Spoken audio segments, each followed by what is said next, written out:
n'est petit, mais il représente un très grand symbole pour le patrimoine bruxellois. Ce bouclier bleu est fixé sur des bâtiments que la région veut protéger. C'est un symbole qu'on utilise à l'international, donc c'est quelque chose que tout le monde devrait reconnaître.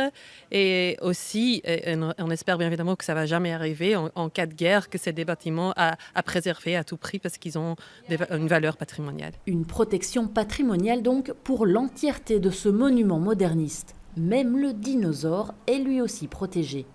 À l'intérieur, on retrouve cet escalier dont le marbre rouge date d'il y a 4 millions d'années, mais aussi des espaces de stockage où 38 millions de pièces sont conservées. Ce bâtiment a été conçu dans la deuxième moitié des années 30 par Lucien de Vestel, qui est le même architecte que le Berlaymont, le bâtiment emblématique de la communauté européenne.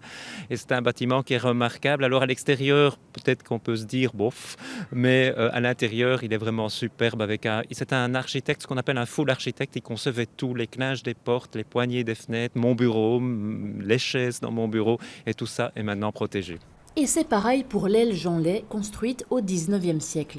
Sa protection patrimoniale va même un cran plus loin puisqu'elle est classée. En clair, on ne peut plus toucher à rien, que ce soit à l'extérieur ou à l'intérieur. Ces armoires doivent rester comme elles sont. Alors sur ordre des pompiers, elles doivent être vides. On ne peut plus toucher au parquet.